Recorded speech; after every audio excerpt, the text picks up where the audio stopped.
This is the Volvo S90, an incredibly handsome, wonderfully Scandinavian executive saloon. It looks fantastic and it's going to have to be much improved over its predecessor to truly compete in its class. I'm very excited to be driving this car. I've been looking forward to driving this car. Spending some good quality time with the S90 because it looks like a very good car, doesn't it? In fact, so far, in the time I've spent with it, it is a very good car.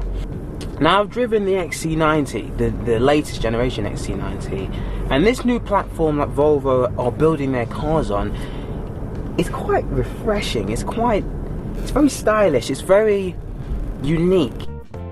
This has the 2-litre twin-turbo 4-cylinder diesel engine producing 190 horsepower and 295 pounds-feet of torque, which is a nice amount of power. And obviously Volvo have stated that they are aiming to put nothing bigger than 4-cylinder engines in their cars going forward. And I feel like this engine is actually a very good engine. I've not really got too many issues with the refinement of it. It is quite quiet, it's not too noisy. When you start it up, it's a little bit, you know, old school diesel. But other than that, it is actually very well refined. In terms of its driving feel, it actually feels quite good to drive. It's got a good amount of feedback from the steering, and that can actually be adjusted in the sensor system. I'm not going to go into the sensor system, particularly in this video. I will be making a few more videos with the time spent with this car. But this one feels good. I feel connected, and that's the most. I don't care what segment your car is in. I think you should feel. Let me just turn the temperature down here. You should feel like you're connected, that you actually kind of feel what's going on here, there, and even, you know, just the car in general. You're the one in control. You should feel like you're in connection with what you're controlling. I feel that's very important. In this car, I feel that, I really do. There is a bit of road noise which I've noticed, particularly on sort of the rougher sort of road surfaces, that picks up.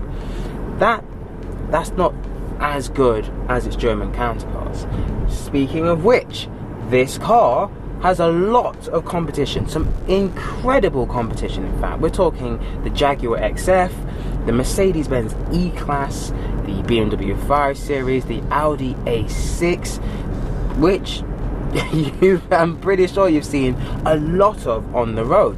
What can this car do to persuade someone to buy it over its market rivals? Well, for starters, it's so much more unique than all of its rivals. The design of this car, both inside and outside, I think is exquisite. You know, it's got incredible design, incredible quality materials, but it's not just put together in a conventional way. Nope, in fact, it's put together in a brilliant Swedish manner. And on top of that, it's generously spacious and has a large boot. Characteristics good enough to truly compete. Is it a good car? Quite simply put, yes, it is a very good car. There's no other answer, there's no middle ground. It is a good car and it feels great to drive. It is a good piece of kit and a good rival for the likes of Audi, Mercedes, BMW and Jaguar. I really think that.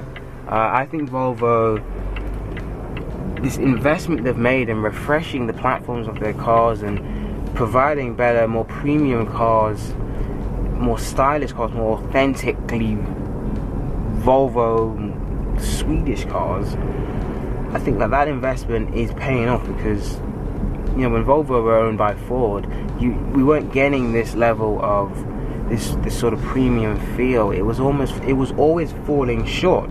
But this car almost certainly doesn't fall short of its goal. Put this car for a little bit longer than the usual amount of times would have cars, you know, an afternoon or day and things like that. So I'm going to be showing you more in-depth looks at the pilot assist. For example, we're going to do a test run of the pilot assist. I'm sure it's not a complex system, but we're just going to do a long distance drive on the motorway. I'm going to set the pilot assist and I'm not going to touch the brake pedals fingers crossed, we can send Volvo a car back in one piece. So just things like that. So stay tuned for more of this car, because I think there's a lot that this car has to offer that needs to be seen and should be explored, and I want to explore that and obviously share that with you guys. So like, subscribe, dislike, comment, whatever you feel, but definitely stick around if you want to see more of the luxurious Volvo S90.